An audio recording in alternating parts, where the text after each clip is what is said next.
Are you bending over in a way that's healthy for your back? If you're not sure, try this movement with me, the hip hinge. Knowing how to hip hinge should be mandatory for everyone, especially those of us with low back pain or those of us with low bone density or osteoporosis.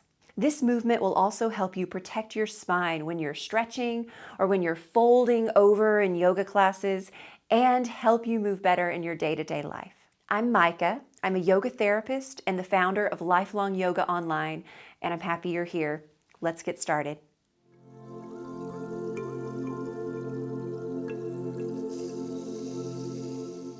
Let's start with the wrong way to bend over. See if this looks familiar. Ouch. Okay, so see this is putting a lot of pressure on my thoracic spine, which is this middle upper back with this natural rounding there. That's putting a lot of pressure on the front, specifically of the thoracic spine. And that's where, if you have osteoporosis, that's where compression fractures happen over time. This is also pulling pretty strongly on my low back, which for those of us with low back pain, that's not a good thing. So instead, try this with me. Give yourself some space between your feet, a soft bend in the knees, little bounce there, so we're not locking our knees out straight. Now take your hands and make blades with your hands and place your hands in the hip crease in this area right here. Okay, your feet are wide, your knees are soft, and then we start to fold forward with the intention of closing the distance around your hands, around your blades. Okay, so what does that mean? That means we have to really press the hips back behind us, almost like you're sticking your bottom out in order to close that distance, as opposed to folding like this, right? That's not going to close the distance.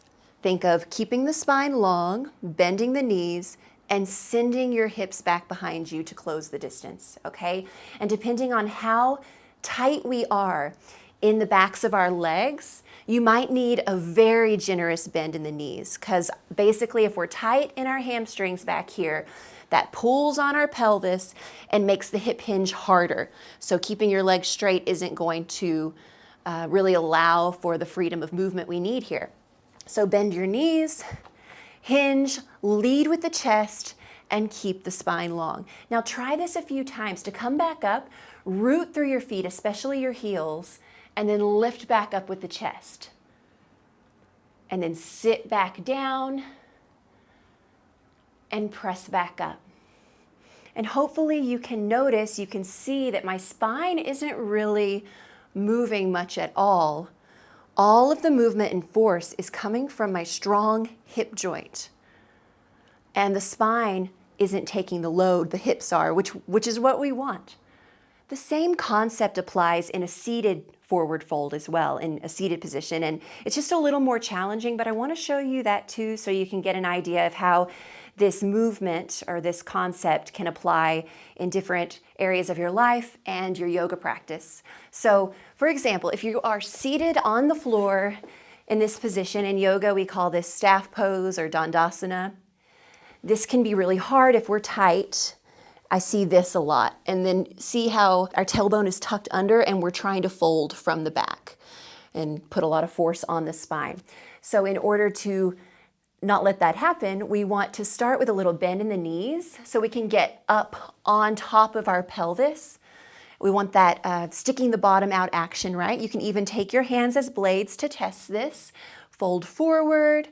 Maybe you need to bend your knees a little more to hinge. And just practice that. Don't sacrifice the length of your spine and the health of your spine to try to touch your toes like this with straight legs. You're not really getting a hamstring stretch here. You're stretching your back into flexion, extreme flexion rounding, which again, that movement is fine, flexion is fine if you don't have low bone density issues or if you don't have low back pain, okay? Otherwise, let's just keep it nice and long. And you can also try to prop your hips up on something if you're seated on the ground, because that can also help you get that pelvis in a more tilted forward position to help you hinge better. I do suggest that you practice this hip hinge daily. Like I said, especially if you have back pain or if you have osteoporosis or osteopenia. Thank you so much for joining me today. Drop any questions or comments down below. I would love to hear from you. And make sure you subscribe to my channel. I release new yoga videos every week. Have a beautiful day. Take care.